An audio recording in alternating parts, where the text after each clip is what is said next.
Hey, I'm Amanda Malacheski, and today I'm going to teach you why you haven't gotten the results you maybe wanted from your paleo, autoimmune paleo, keto, specific carbohydrate diet, low FODMAP diet, or maybe other therapeutic diets you've tried, and I'm going to show you how to start getting the results that you're looking for.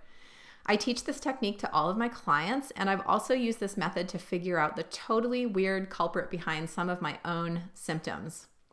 One of my clients actually used this method to stop their daily diarrhea that was getting in the way of their running practice.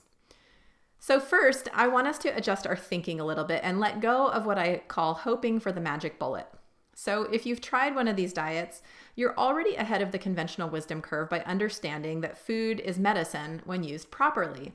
But many people are trying these diets without the right guidance, and the people promoting them aren't really giving it either.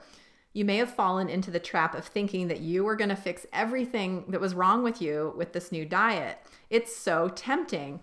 You maybe saw testimonials and you wanted to be one of those too. I did this myself when I was sick with endometriosis and other health problems. So step one is to totally own the fact that you are unique. All those diet templates are useful, but they may not be exactly the right thing. Your job is to figure out how to personalize the template you choose. Which foods on that plan are truly right for you? Okay, but so how do you figure this out? So I'm going to show you my screen here and show you my super duper fancy high-tech tool. Just kidding. It's actually just a food symptom diary. And here's how this looks a little different than what you might be thinking. You're not just going to write down what you eat. You're also going to note any symptoms you experience and when alongside of your food. You're going to do this because it's hard to remember with much clarity what happened 2 days ago, let alone last week. And you're also going to track what your poop looks like. I know, this is kind of embarrassing to talk about, but the truth is that your poop is one of your best tools to track how your body is responding to your food. Now, I imagine that many of you watching this video are dealing with digestive symptoms already, and you might already be paying attention to what's happening in the toilet bowl. And if this is you, I want to say congratulations. You're already a health superstar. But if you're not there yet, don't worry. I'm going to show you how to do this. So what I want you to do is download my food symptom diary. You can find the link below. And start writing down what you eat. Just write it down without any judgment. Also, you want to note any symptoms you're finding. If you have headaches, note that. If you have pain, write it down. If you get so crabby you could rip your partner's head off, write that too. Pretend that you're Jane Goodall observing gorillas. And I also want you to use what's called the Bristol stool chart to describe your poop. So on one end of the scale is dry, hard poop, and on the other end of the scale is liquid stool. And in the middle, around a 3 or a 4 is where you'd like to be.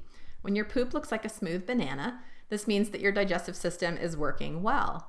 If your poop is not a 3 or a 4, your body may be reacting to something that you are eating.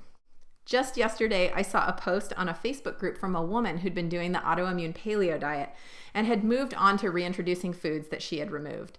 She said, "I was able to reintroduce many foods I reacted to previously after a laser treatment. I'm doing great and I'm not reacting anymore, but now I'm having diarrhea every single day. What should I do?"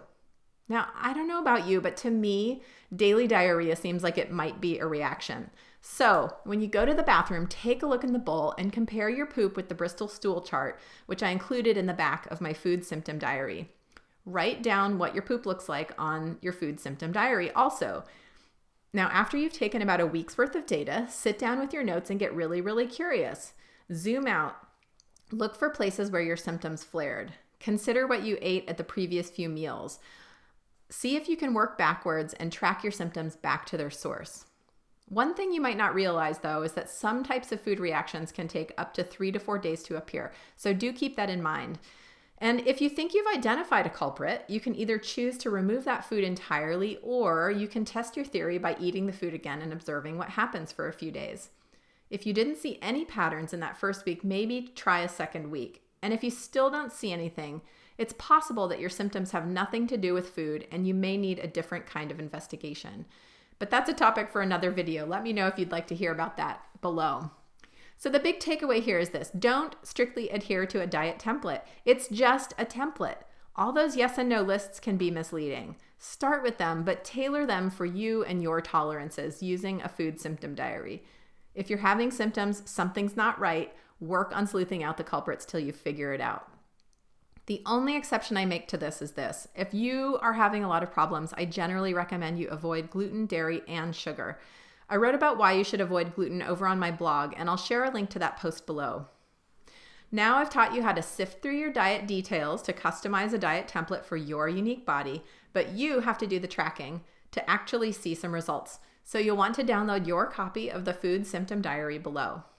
If you did enjoy this video, I would love to know so I can make more content for you to help you untangle and resolve your health challenges. So give me a like below if you enjoyed this video, or leave me a comment with a suggestion or a question for another topic. And don't forget to subscribe so you get notified of my new videos on how to get beyond your symptoms to your true lasting solutions. And make sure you share this video with anyone you know who might need to hear this message. Finally, if you've given this all a try and you're still just as confused as ever, I invite you to schedule a free 30-minute assessment session with me. I've linked that below. So go ahead and do that, and I'll see you next time.